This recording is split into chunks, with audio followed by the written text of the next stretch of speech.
Au nom du Père, et du Fils, et du Saint-Esprit. Amen. Gloire au Père, au Fils et au Saint-Esprit, comme il était au commencement, maintenant et toujours, et dans les siècles des siècles. Amen.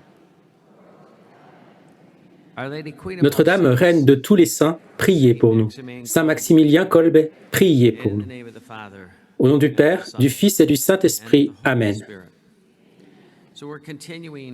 Nous continuons donc au volume 12, le 25 décembre 1918. Et Louisa dit à Jésus, « Mon Jésus, le confesseur a beaucoup apprécié ce que tu m'as dit. Il en a beaucoup tenu compte et a travaillé dur pour me faire écrire. Toi, que lui donneras-tu »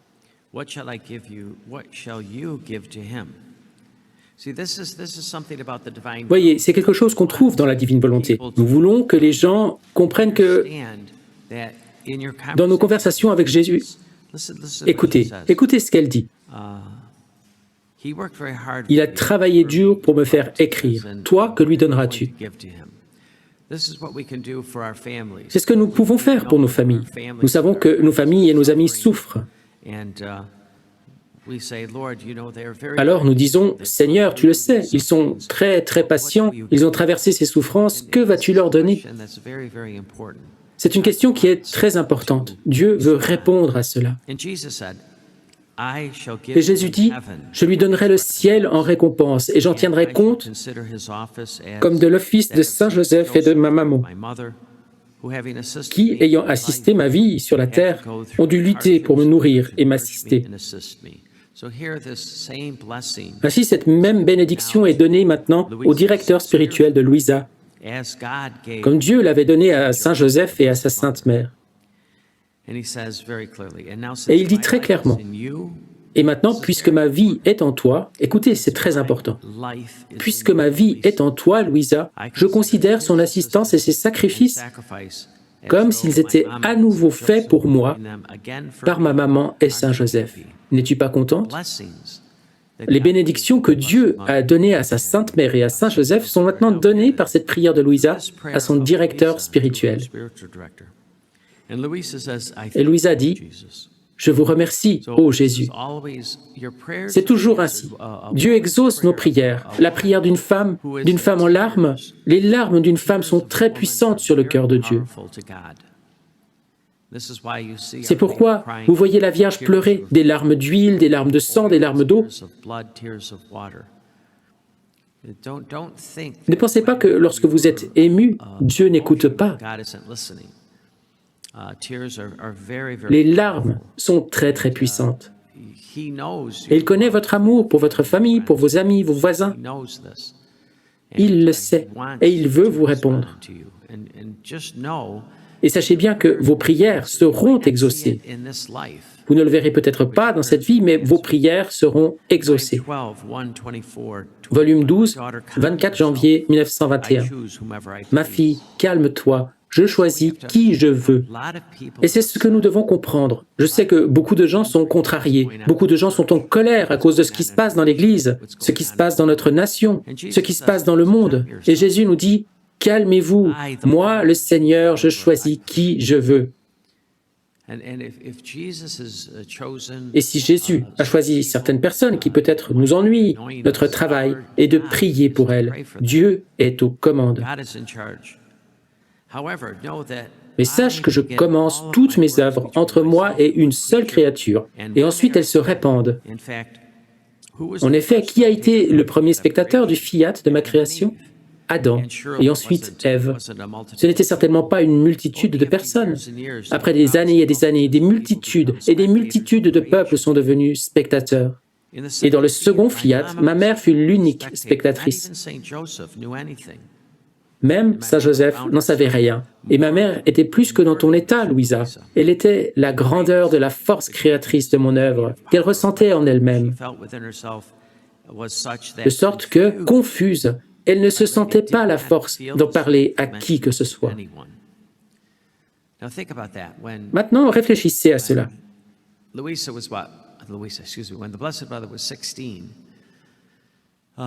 Lorsque la Sainte Mère a eu 16 ans, elle est immédiatement retournée à Jérusalem. Elle était dans le temple jusqu'à l'âge de 15 ans. Et la voilà qui retourne à Jérusalem, peu après être arrivée à Nazareth, fiancée à Saint Joseph. Alors, que fait-elle? Comme toutes les femmes juives le font lorsqu'elles sont enceintes, elles portent des vêtements d'une femme enceinte. Zacharie était un prêtre. Marie était dans le temple avec les prêtres. Et donc, dans cette petite ville, tout le monde sait tout. Et tout le monde savait que Marie était enceinte, mais elle ne vivait pas avec Joseph. Alors voilà cette bonne fille, pense-t-il, qui est maintenant enceinte. Elle devrait donc être lapidée à mort. 12 ans plus tard, lorsque Jésus est perdu à Jérusalem, elle trouve Jésus dans le temple et lui dit « Fils, pourquoi nous as-tu fait cela à moi et à ton père ?» Et quelle est la réponse de Jésus? « Ne saviez-vous pas que je devais être dans la maison de mon père ?» À ce moment-là, tous les prêtres se sont éloignés car ils ne savaient pas s'ils étaient ou non le père de Jésus. Ils n'étaient pas les meilleures personnes au monde. Et que se passe-t-il 15 ans plus tard? Jésus prêche. Et il dit aux Juifs, « Votre père est le diable. Pourquoi? Si vous lisiez la Torah, vous sauriez qui je suis. » Alors ils répondent, « On connaît tes origines, Jésus. On connaît ta mère. On sait que tu n'es pas le fils de Joseph. » Et il dit, « Vous savez donc mes origines? » Comme vous le voyez bien souvent, Dieu nous place dans des situations où il y a de la confusion. Et quand on nous insulte, quand on nous ridiculise, quand on se moque de nous, quand on nous crache dessus, quand on nous ignore, c'est Dieu qui fait cela, parce qu'il veut que nous traversions ce qu'il a traversé.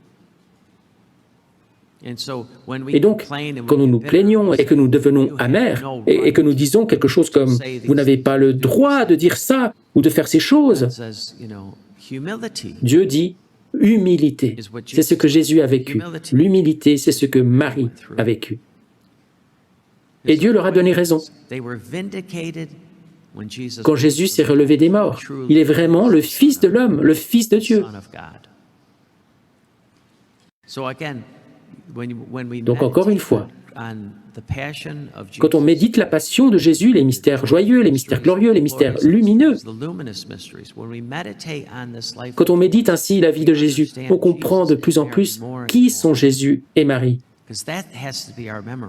Parce que c'est cela qui doit constituer notre mémoire. Donc, encore une fois, si les gens disent des choses sur vous qui ne sont pas vraies, dites simplement « Seigneur, je sais ce que tu as vécu, je sais ce que tu as traversé. Alors, merci de me laisser partager un peu de ce que toi et Notre-Dame avez traversé. » Our Lady says this to Joseph. Excuse me. Jésus dit à Louisa, « Et maintenant, puisque ma vie est en toi, Louisa, moi, Jésus, je considère son assistance et ses sacrifices comme s'ils étaient à nouveau faits pour moi par ma maman et Saint Joseph. N'es-tu pas contente? Ma vie est en toi, Louisa. » Il dit cela pour une raison précise. Ce n'est pas une vie droite, ce n'est pas une vie bonne, ce n'est pas une vie sainte, mais c'est au-delà de tout ça. Une vie droite, bonne et sainte, c'est ce dont parlent les volumes 1 à 10, comment devenir un miroir divin de Jésus. Les volumes 11 à 19 traitent de comment vivre dans la divine volonté, par la puissance du Saint-Esprit. Enfin, les volumes 20 à 36 traitent de comment recevoir l'héritage divin du Père. Et personne ne le savait, sauf Louisa et tante Rosaria, qui avait les livres.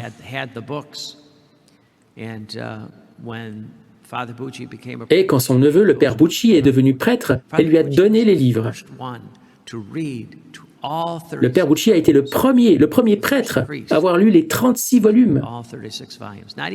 Même saint Annibal di Francia n'a pas pu tout lire. Et ce qui est vraiment extraordinaire, c'est qu'il nous a montré comment vivre cette vie. Il était le premier. C'était un honneur de le connaître, un homme heureux. Mais je vais vous dire, il avait une attitude italienne. Il était très amusant. Et ce qu'on a réalisé avec le temps, c'est que quand il aboyait, c'était un signe d'affection. Donc, quand il aboyait sur vous, vous disiez « Oh mon Dieu, il est... » Oui, c'était un grand homme. Mais retenez cela, en lisant tous les écrits de Louisa, nous en saurons plus que saint Annibal di Francia lui-même. Au fait, le calice que nous utilisons à l'autel vient de la maison de Louisa. C'était après sa mort, après que tout soit parti. Rosaria a eu le calice et elle l'a donné à son neveu, le père Bucci. Puis, le père Bucci me l'a donné. Donc, ce calice, vous savez, quand je le tiens, dans ce calice, il y a le reflet de Louisa. Dans ce calice, il y a le reflet du père Annibal di Francia. Dans ce calice, il y a le reflet de tante Rosaria et du père Bucci. Et nous tous, nous sommes ensemble dans ce calice. Il s'y trouve notre image miroir. Et Jésus demande, « N'es-tu pas contente ?» Et Louisa répond, « Oui, merci Jésus. » Vous voyez, remercier Dieu, louer Dieu, aimer Dieu, glorifier Dieu, adorer Dieu, c'est notre vie. C'est le ciel. Et Jésus veut que nous commencions à vivre ce ciel dès maintenant. Volume 12, 25 décembre 1920. Dans la grotte, Saint Joseph ne m'a jamais laissé sans la lumière d'une lanterne dans la nuit. Ici, dans le sacrement, combien de fois je reste dans l'obscurité même la nuit? Oh, combien plus douloureux est mon sort sacramentel! Combien de larmes cachées et que personne ne voit! Revenons à ces larmes. Ce sont les larmes de Jésus. Il sait ce qui se passe. Il sait que beaucoup, si ce n'est pas la plupart, sont sur le chemin de la perdition. Combien de gémissements non entendus. Et si mon sort enfantin t'a ému de pitié, mon sort sacramentel doit t'émouvoir de pitié bien davantage. Combien auraient voulu être à Bethléem pour voir l'enfant Jésus? Jésus dit que vous devriez plutôt vouloir être devant le Saint-Sacrement. Et en tant que petit enfant de la sainte divine volonté, il nous appelle à être avec lui. Et si vous n'avez pas d'église, Saint Jean-Paul II avait demandé que chaque paroisse ait l'adoration eucharistique. Il disait, il faut que vous tombiez amoureux de notre prisonnier d'amour. Il faut que vous lui teniez compagnie en silence. Jésus nous le demande et il nous dit, avec Internet, vous pouvez être avec moi tous les jours, si vous le souhaitez. Il ne va pas nous forcer. Il y a beaucoup de possibilités, beaucoup d'endroits où aller pour poser notre regard sur Jésus Eucharistie, pour passer du temps avec Jésus Eucharistie. Et cela sans quitter votre propre maison, l'adorant et l'aimant et le louant et le remerciant et le bénissant et le glorifiant. Cela doit devenir notre vie. Parce que nous allons entrer dans cette communion éternelle un jour. Mais pour l'instant, c'est temporaire. Et il nous demande de passer du temps avec lui pour nous préparer à ce qui va arriver. Volume 12, 24 janvier 1921. Ma fille, calme-toi, je choisis qui je veux. Mais sache que je commence toutes mes œuvres entre moi et une seule créature et qu'ensuite, elles se répandent. En fait, qui a été le premier spectateur du fiat de ma création? Adam, et ensuite Ève. Ce n'était certainement pas une multitude de personnes. Après des années et des années, des multitudes et des multitudes de peuples en sont devenus spectateurs. Et dans le second fiat, ma mère fut l'unique spectatrice. Même Saint Joseph n'en savait rien, et ma maman s'est trouvée plus que toi dans ta propre condition.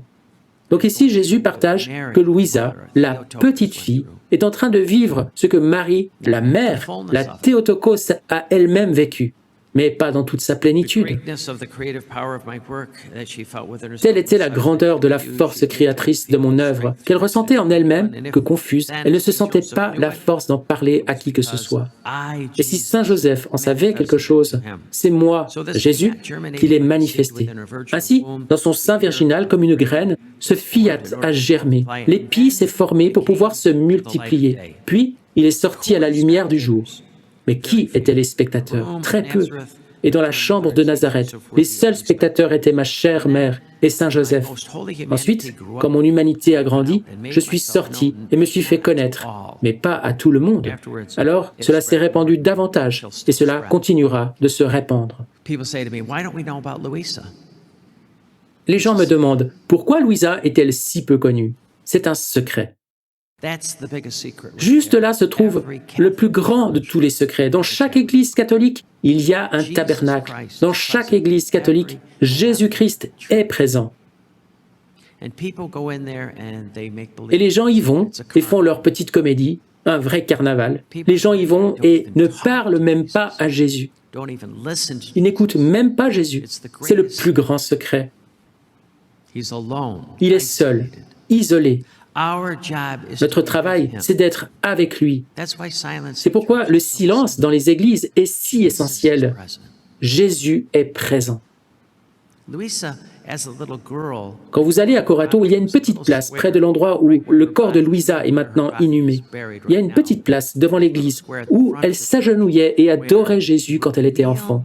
and adore Jesus as a child. Father Bucci said, Le she père knelt Bucci there for dit hours. qu'elle s'y agenouillait pendant des heures. Our job is to be with Jesus. Notre travail consiste à être avec Jésus, le plus grand secret de la terre. Le deuxième secret, c'est la Vierge Marie, notre Sainte Mère. She says, wear the scapular, pray the Elle dit rosary, de and porter attend le first scapulaire, Saturday de Mass. prier le chapelet et d'assister aux messes du premier samedi. C'est tout ce qu'elle Most demande. parishes, they don't have first Saturday Dans la Masses. plupart des paroisses, il n'y a même pas de messe du premier samedi du mois. When God loves something, He keeps it hidden. Quand Dieu aime quelque chose, il le cache. Pourquoi? Il ne veut pas que les gens lui disent non. And once we spend time in front of the Blessed Sacrament, Une fois que nous avons passé du temps devant le Saint-Sacrement, une fois que nous avons vraiment commencé à prier le Saint-Rosaire, que se passe-t-il? Tout change pour nous. we get a glimpse Nous portons chaque jour notre regard sur la grandeur de notre Dieu, sa magnificence, how magnificent He is.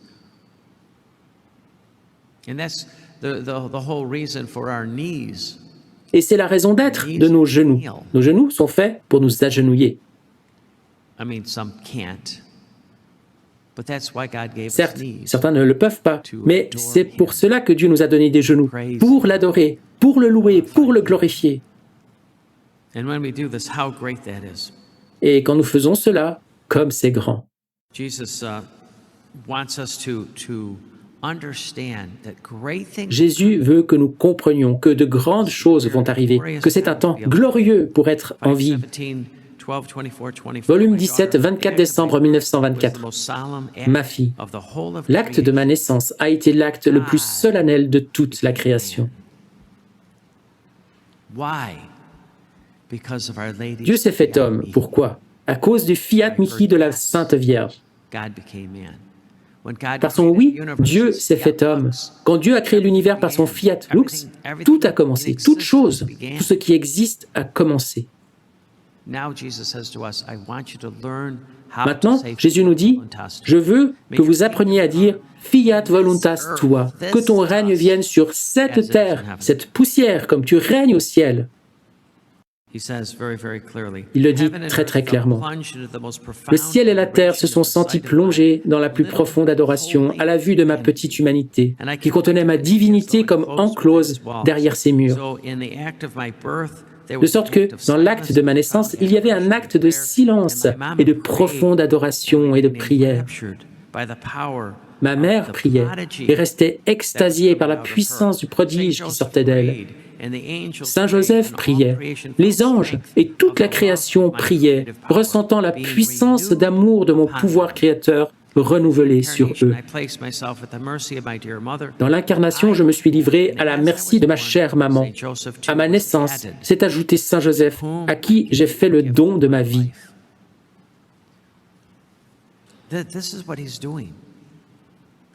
C'est ce qu'il fait. Adam a perdu l'image et la ressemblance de Dieu. Par le saint baptême, nous recouvrons l'image de Dieu. Et maintenant, Jésus nous enseigne comment recouvrer la ressemblance de Dieu. Et ça, c'est le livre du ciel. En le lisant chaque jour, en l'étudiant chaque jour, tout change pour nous. Volume 19, 15 juin 1926. Il en sera ainsi pour ma divine volonté. La connaissance donnera vie aux fruits de ma volonté. Et c'est pourquoi j'ai voulu renouveler ce que j'ai fait dans la rédemption, en choisissant une autre vierge, en restant caché avec elle pendant 40 ans et plus, en la séparant de tous, comme à l'intérieur d'un nouveau Nazareth, afin d'être libre avec elle, de raconter toute l'histoire, les prodiges, les biens qui sont en elle, et pouvoir ainsi former en toi, Louisa, la vie de ma très sainte volonté. Et maintenant, en nous, et comme j'ai choisi Saint Joseph pour être avec moi et ma maman, comme coopérateur, tuteur et sentinelle vigilante auprès de moi et de la reine souveraine, ainsi j'ai placé près de toi, Louisa, l'assistance vigilante de mes ministres, mes prêtres, comme coopérateurs, tuteurs et dépositaires des connaissances, des biens et des merveilles qui sont dans ma volonté. Et elle veut établir son royaume parmi les peuples. Je veux, moi Jésus, par ton intermédiaire, Louisa, placer cette doctrine céleste dans mes ministres comme en de nouveaux apôtres, afin que je puisse d'abord former avec eux le maillon qui relie à ma divine volonté et qu'ensuite ils puissent le transmettre parmi les peuples. Nous ne voulons pas protestantiser la divine volonté. Elle concerne les prêtres.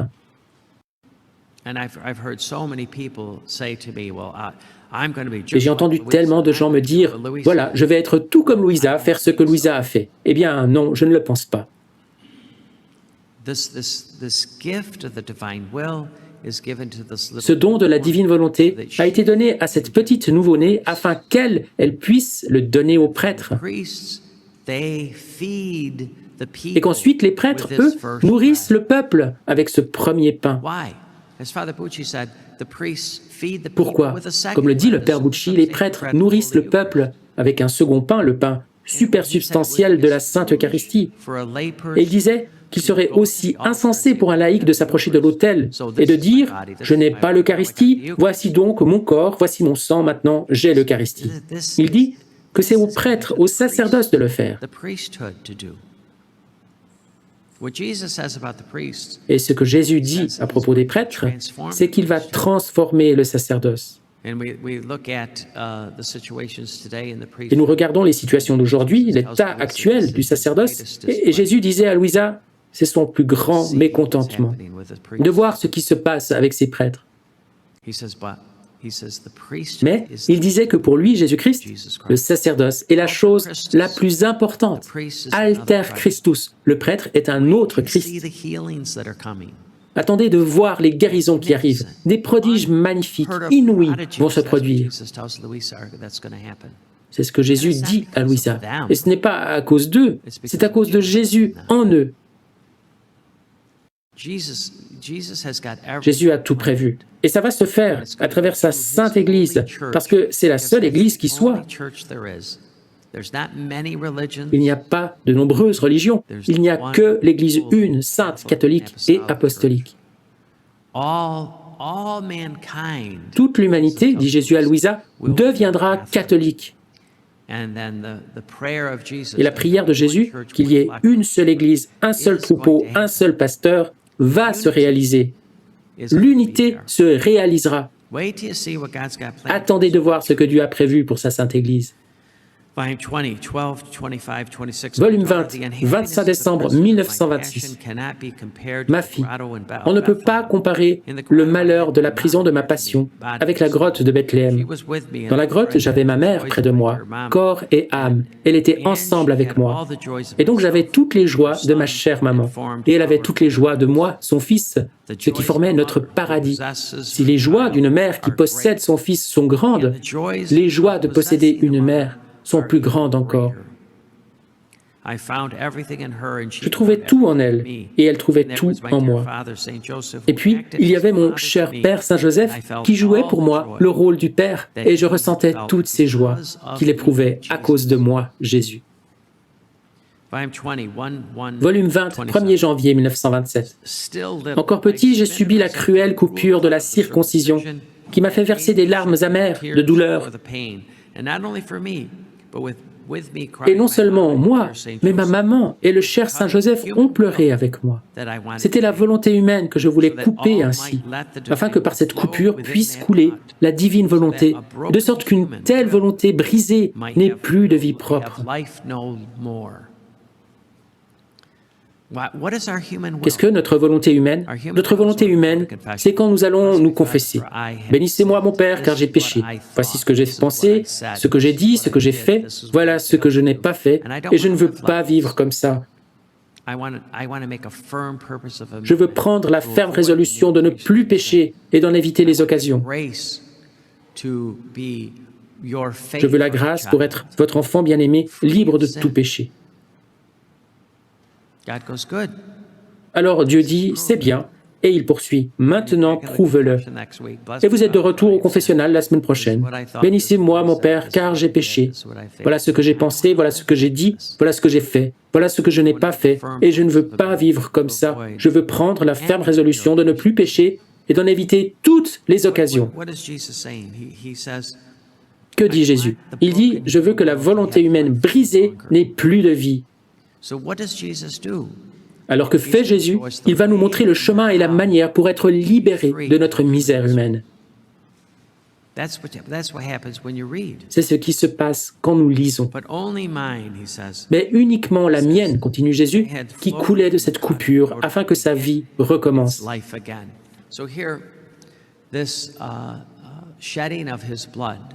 Ainsi, cette première effusion de son sang au tout début visait à prouver au monde qu'il était prêt à verser chaque goutte de son sang pour nous racheter. Nous lui appartenons. Nous ne nous appartenons plus à nous-mêmes. Jésus nous dit donc que nous devons nous débarrasser des mots « je »,« moi » et « mien ». Pourquoi? Parce que nous ne nous appartenons plus. Nous appartenons à Dieu. Lorsque vous vous réveillez le matin et que vous faites votre acte préalable, vous dites à Jésus « Qu'allons-nous faire aujourd'hui, Seigneur? Que veux-tu manger au petit déjeuner aujourd'hui? Veux-tu une tasse de café ?» C'est cette intimité-là. C'est pourquoi nous avons parlé des alliances hier. C'est un mariage. Pourquoi Jésus appelle-t-il le paradis le festin des noces? Vous devez être intime avec votre Dieu. Le protestant dit « j'ai une relation personnelle avec Jésus ». Mais Dieu veut plus que cela. Il veut une relation intime avec nous. Il veut battre dans les battements de notre cœur, respirer dans notre respiration, regarder dans notre regard. Il veut que nos sens soient pour lui. C'est très très important. Dieu veut commencer sa vie en chacun de nous. Alors il va nous enseigner, beaucoup ou peu, selon ce que nous voudrons. Ce sera 30, 60 ou 100 pour un. Il donnera ce que vous voulez. Pourquoi lire les volumes? Combien doit-on en lire? J'ai parlé avec une femme une fois. Cela faisait 19 ans, je crois, qu'elle avait commencé la lecture. Et je lui ai dit, n'est-ce pas génial ce que Jésus dit dans le volume 10? Et elle me répond, eh bien, je n'ai pas lu le volume 10. Et j'ai dit, mais qu'est-ce que vous avez lu? Elle a répondu, oh, j'ai lu un peu. J'ai demandé, mais qu'avez-vous donc lu? Et elle répond, les volumes 1 à 3. Et j'ai dit, ainsi donc, vous êtes dans la divine volonté. Et cela fait près de 20 ans que vous parlez aux gens de la divine volonté et vous n'avez lu que 3 volumes.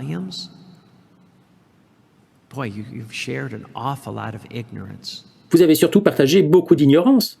Si vous ne lisez pas, comment savoir ce que Jésus dit de faire? 3 volumes, c'est moins de 10%.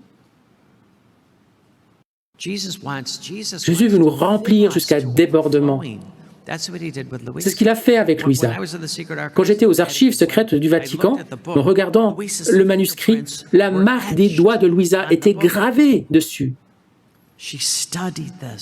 Elle l'étudiait encore et encore, lisait encore et encore. C'était si important pour elle.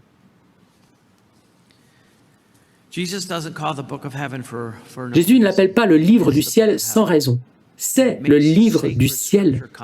Et il donne vie aux saintes écritures, il donne vie aux bréviaires, il donne vie aux dogmes et à la doctrine. Il remplit tous les vides qui se trouvent dans ces écrits pour nous aider à comprendre de plus en plus et plus clairement ce que notre Seigneur a prévu pour nous.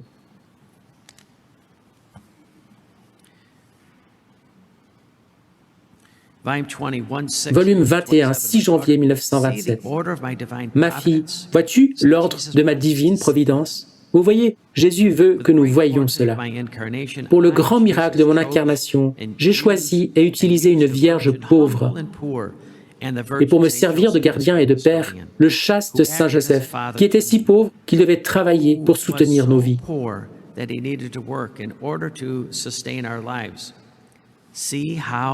Tu vois comment dans la plus grande des œuvres, et rien ne peut être plus grand que le mystère de l'incarnation, nous nous sommes servis de gens dont l'apparence n'attirait l'attention de personne,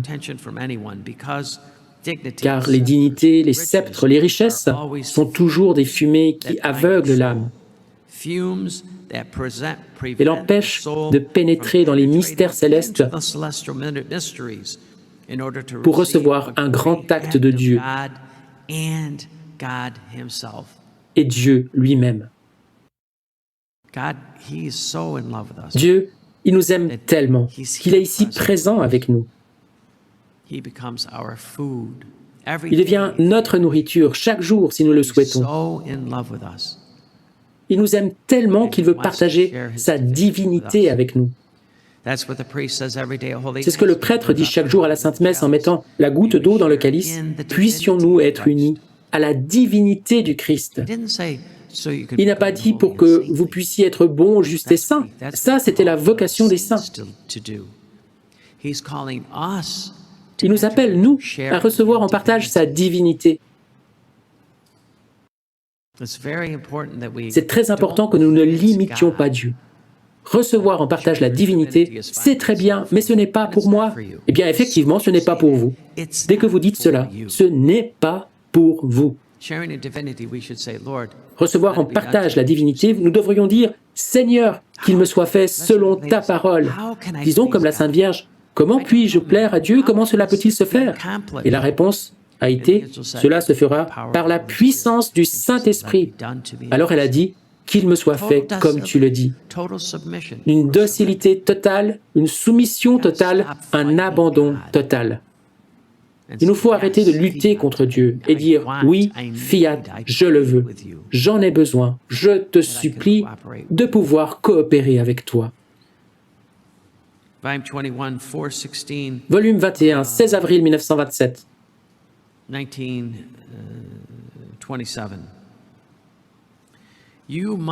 Tu dois savoir, quand Jésus dit dans tout le livre du ciel 1, tu dois savoir, le tu dois savoir est un ordre de Jésus. Et en recherchant les tu dois savoir, vous constaterez que du volume 1 au volume 10, on en trouve quelques-uns. Les volumes 11 jusqu'au volume 19 en ont un peu plus, et les volumes 20 jusqu'au 36 les ont tous. Jésus n'a cessé de dire petit à petit, tu dois savoir ceci. Pour vivre dans la divine volonté, tu dois savoir cela. Et à la fin, vous êtes remplis de ce que le Seigneur veut que nous possédions, c'est la divinité. Cela ne veut pas dire que nous devenions des dieux, non, mais que nous partageons sa divinité. Tu dois savoir que lorsque ma mère, transpercée, m'a laissé dans le sépulcre, ma divine volonté l'a maintenue immergée dans deux mers immenses, l'une de douleur et l'autre plus vaste, de joie et de béatitude. Et tandis que celle de la douleur lui a donné tous les martyrs, celle de la joie lui a donné toutes les joies. Et sa belle âme m'a suivi dans les limbes et a assisté à la fête que tous les patriarches, les prophètes, son père et sa mère, notre cher Saint Joseph, ont faite pour moi. Par ma présence, les limbes devinrent le paradis et je ne pus m'empêcher de la faire participer, elle qui avait été inséparable de moi dans mes souffrances, à cette première fête des créatures. Ainsi, Notre-Dame était avec Jésus quand cela s'est passé. Étudiez la vie de Louisa. Elle était toujours en train de visiter le ciel. Saint Padre Pio a dit « Louisa est un second soleil qui donnera la lumière et la vie à tous et à tout. » Et si on imagine le soleil en train de se coucher à l'ouest et qu'un nouveau soleil se lève à l'est, alors il n'y a plus d'obscurité. Ça, c'est Louisa. Saint Padre Pio a dit aussi qu'au cours du 3e millénaire, le monde et l'Église verraient la lumière de Luisa Picarretta. Saint Annibal di Francia disait aussi que Louisa était plus du ciel que de la terre. Nous avons demandé au Père Bucci, le Père Bucci était le dernier prêtre qui a connu Louisa. Je lui ai demandé comment étaient ses yeux. Et il a dit, regardez un ciel sans nuages en plein midi au-dessus du Vatican. Voilà la couleur de ses yeux. Il me disait, quand vous regardiez dans ses yeux, il y avait une compréhension du ciel. Il y avait l'amour du ciel dans ses yeux. Jésus a de grands projets. Volume 21, 30 avril 1927. Oh, si les créatures pouvaient voir ce qui se passait dans le secret de nos cœurs, comme elles seraient étonnées. Cela s'est passé lorsque ma mère et moi étions sur terre, alors qu'elle et moi, nous préparions le royaume de la rédemption et tous les remèdes nécessaires pour que chacun puisse trouver le salut, n'épargnant aucun sacrifice, aucun travail, aucune vie, aucune prière. Et alors que nous nous préoccupions de penser à tous, de donner notre vie pour tous, personne ne pensait à nous, personne ne savait ce que nous faisions. Ma mère céleste était la dépositaire du royaume de la rédemption, et elle a donc participé à tous les sacrifices, à toutes les douleurs. Seul Saint Joseph savait ce que nous, Jésus et Marie, faisions, mais il ne prenait pas part à toutes nos peines.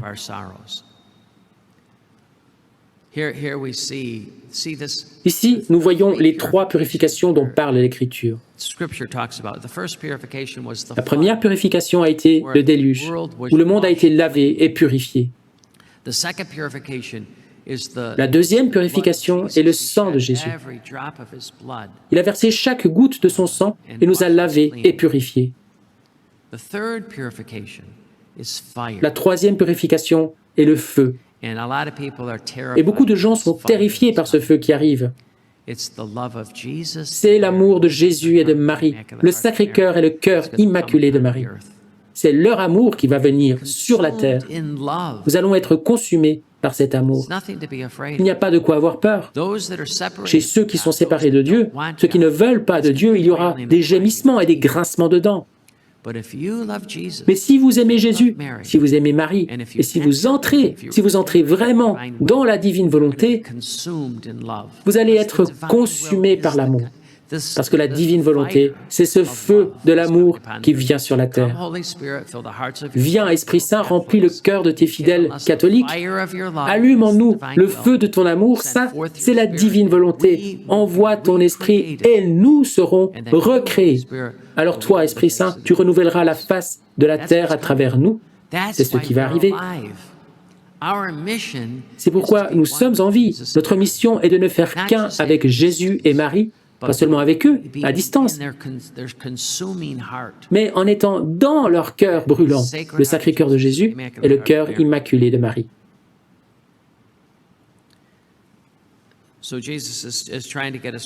Jésus essaie donc de nous préparer à cela. Il le dit très clairement. Tous les remèdes nécessaires pour que chacun puisse trouver le salut, n'épargnant aucun sacrifice, aucun travail, aucune vie, aucune prière. Et alors que nous nous préoccupions de penser à tous, de donner notre vie pour tous,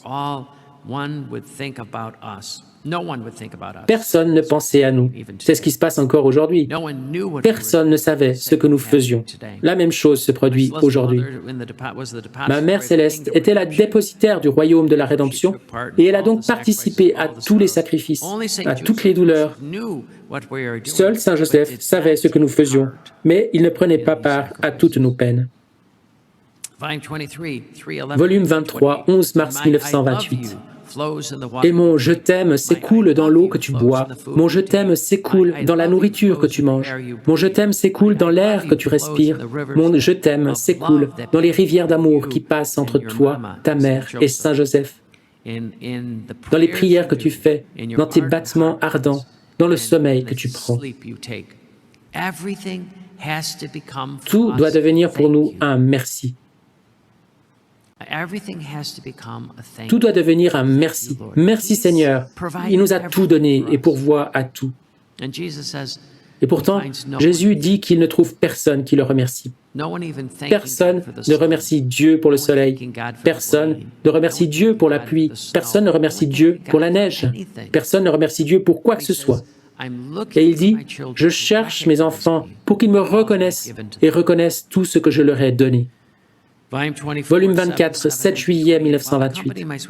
Tandis que j'accompagnais mon doux Jésus dans la petite chambre de Nazareth pour suivre ses actes, je me suis dit, moi, Louisa, mon bien-aimé Jésus avait certainement le royaume de sa divine volonté dans sa vie cachée, parce que la souveraine dame possédait son fiat. Il était lui-même la divine volonté. Et Saint Joseph, au milieu de ces mers de lumière infinie, comment n'aurait-il pas été dominé par cette très sainte et divine volonté? Mais pendant que je pensais cela, mon suprême bien, Jésus, soupirant de douleur dans mon intérieur, me dit, « Ma fille, il est certain que dans cette maison de Nazareth, ma divine volonté a régné sur la terre comme au ciel. Ma Mère céleste et moi n'avons pas connu d'autre volonté. » Et Saint Joseph a vécu, ceci est très important, dans les reflets de la nôtre. Certains disent, Saint Joseph vivait aussi dans la divine volonté. Eh bien non, il vivait dans les reflets de celle-ci. Mais j'étais comme un roi sans peuple, isolé, sans suite, sans armée, et ma mère comme une reine sans descendance, car elle n'était pas entourée d'autres enfants dignes d'elle, à qui elle pourrait confier sa couronne de reine. Voyez, Adam a perdu le vêtement de la divinité. Et c'est pourquoi l'Église prie que cela nous soit rendu, pour avoir la lignée de ces nobles enfants, tous rois et reines. Et j'ai eu le chagrin d'être un roi sans peuple. Et si l'on peut appeler peuple ceux qui m'entouraient, c'était un peuple malade, les uns aveugles, les autres muets, les uns sourds, les autres boiteux, les uns couverts de plaies. Et c'est la raison pour laquelle Jésus veut que nous entrions dans la divine volonté, pour notre guérison. Jésus veut que nous soyons guéris. C'était un peuple qui me déshonorait au lieu de m'honorer. Bien plus, il ne me connaissait même pas et ne voulait pas me connaître. J'étais donc roi pour moi seul, et ma mère était reine sans la longue génération de ses enfants royaux. C'est nous. Mais pour pouvoir dire que j'avais mon royaume et que je gouvernais, j'aurais dû avoir des ministres. Et bien que j'ai eu Saint Joseph comme premier ministre, un seul ministre ne constitue pas un ministère.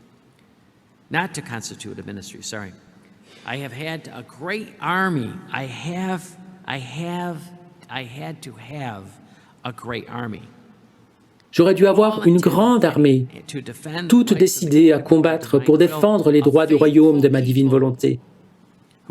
Et un peuple fidèle dont la seule loi aurait été la loi de ma divine volonté, la loi de l'amour. 21 octobre 1929. Ma fille, ma divine volonté règne. On peut la comparer à moi, le Verbe éternel, qui, descendant du ciel, me suis enfermé dans le sein de ma Mère céleste.